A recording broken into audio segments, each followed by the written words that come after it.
여러분 안녕하세요. 잘 지내셨어요? 네, 더 이뻐지셨네요. 더 멋져지셨어요. 씻으니까 갈수록 아름다워지네요. 영혼이 투시로 보입니다. 영혼이 아름다워지고 있는 영혼이 아름다워지고 있는 모습이 투시로 보여요.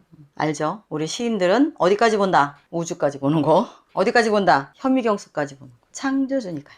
여러분은 여러분 시 속에서 창조주고, 저는 제 시 속에서 창조주고. 자, 김명희 문학TV, 저는 시와 소설을 쓰는 김명희고요.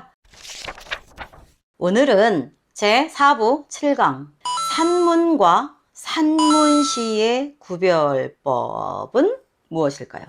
아시는 분은 아실 거예요. 그동안 김명희 문학TV를 열심히 시청한 분들은 답이 바로 나오죠. 답이 뭘까요? 구별법이 어디에 있을까요? 과거에 제가 강의한 것 중에 왜 시이고 왜 시가 아닌가 라고 영상 강의를 올린 게 있습니다.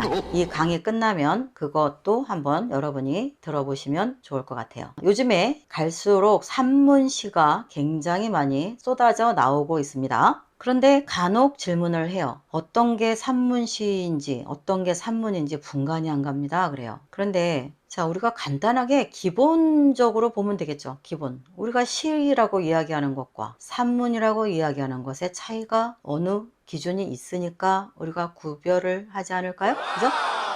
자, 그렇다면 우리가 산문을 시라고 이야기하지 않고 시를 산문이라고 이야기하지 않는 이유, 그것은 시인가 시가 아닌가의 기준이 되겠죠. 그러면 시라는 것을 우리가 무엇이 어떨 때 시야 라고 이야기하는가, 그것만 정해지면 산문과 산문시는 바로 구별이 가능하다는 이야기이기도 하죠. 그렇다면 어떨 때 우리가 시라고 이야기하나요?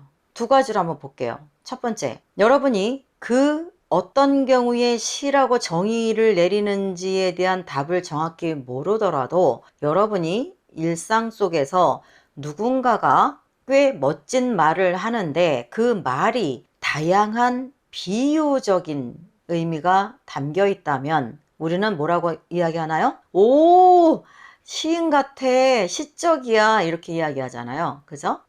그것은 우리가 분명히 알고 있다는 거예요. 정의를 내리지는 못하지만 이건 시인데, 오, 시적으로 얘기를 하네. 알고 있어요, 여러분은 답을. 네. 그것이 뭐냐? 컵이라고 이야기할 때 우리가 오, 시적이네 라고 이야기하지 않아요. 컵이 아닌 다른 것으로 비유할 때, 그죠? 비유. 또는 컵의 어떤 특성을 새롭게 또 다른 사물과 유사성을 짚어낼 때, 그런 경우에 우리가 오, 시적인데? 이렇게 이야기를 한다는 거죠. 자, 그러면 산문이 우리 앞에 있다고 치고 한번 생각을 해봅시다. 읽어보는 거예요. 그러니까 시는 산문이 짧으면 시도 아닌 건 알죠, 여러분? 길이로 가늠하는 게 아니에요. 아직도 시냐 산문이냐를 짧은 거는 시고 긴 건 산문이다라고 정말 잘못 알고 계신 분은 오늘 이 시간 이후로 바로 알고 기억하시기를 바랄게요. 시는 장시 같은 경우는 8,000행의 시도 있는데요. 그건 그러면 기니까 시가 아닐까요? 성경의 시편은 다 어떡할 거예요? 그 많은 것들이 다 시인데, 단테 신곡도 마찬가지고, 그죠? 네. 고영렬 시인의 2006년도에 일본에서 첫 출간한 리틀보이라는 시집은 시집 전체가 8,000행으로 이루어진 장시집인데 그 시를 구성부터 해서 완결하고 책으로 나오기까지 8년 동안 쓴 거예요. 그것도 시예요. 그러나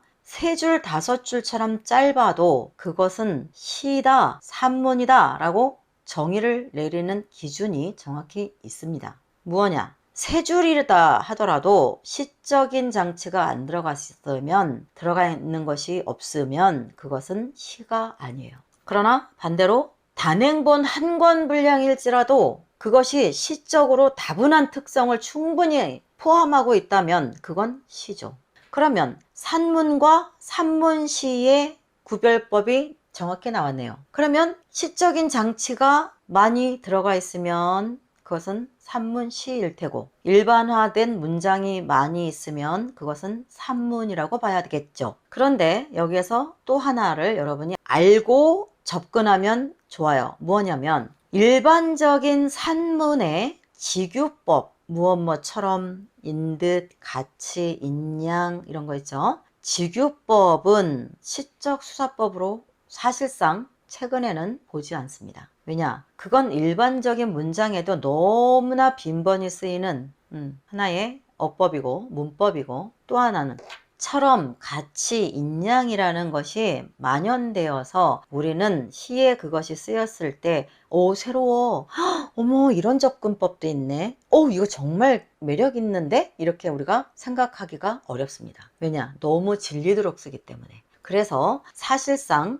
원래는 시의 수사법 중에 하나인 직유법이지만 최근에 들어서는 거의 직유법을 거부하고 있습니다. 시에서는. 거부한다는 건 곧 뭐예요? 안 쓴다는 거죠. 일부러 쓰지 않습니다. 왜? 그것이 이제는 너무 평범하게 너무나 자주 쓰여서 그것을 쓰면 오히려 시적인 감흥을 떨구는 지경까지 왔기 때문에 지금은 여러분이 한번 보세요. 최근에 당선되거나 발표되는 시들을 보면 시인으로서 활동을 왕성히 하는 시인일수록 직유법을 거의 쓰지 않습니다. 그래서 여러분이 본인들은 정확히 몰랐지만 왠지 모르게 아무개 시인의 시는 굉장히 깔끔하고 세련된 느낌을 준다라고 느낀 것들이 있다면 직유법이 없을 가능성이 많습니다. 그것을 한번 여러분이 직접 찾아보시기를 바랄게요. 자, 그러면 직유법은 빼고 그러면 이제 어떤 게 있나 보면 될까요? 은유법이라든가 도치법이라든가 의인법이라든가 반복법이라든가 또는 다양한 환유법, 제유, 점층법 이런 것들이 요소요소에 담겨 있다? 그건 산문시입니다. 근데 그런 것들이 거의 없고 일기와 같이 체험, 본인의 현실에서 겪은 일을 쭉 늘어놓은 형식이다? 그건 산문입니다. 자, 이제 정확히 산문과 산문시의 차이를 아셨으리라 믿습니다. 자, 오늘은 또 여기까지 하겠습니다. 여러분 수고하셨고요. 좋아요, 댓글, 구독, 여러분이 불편하거나 귀찮더라도 저에게 바카스 한 병 건네는 마음으로 꼭 눌러주시고 후원도 많이 부탁드립니다. 감사합니다. 다음 시간에 또 만나요. 안녕.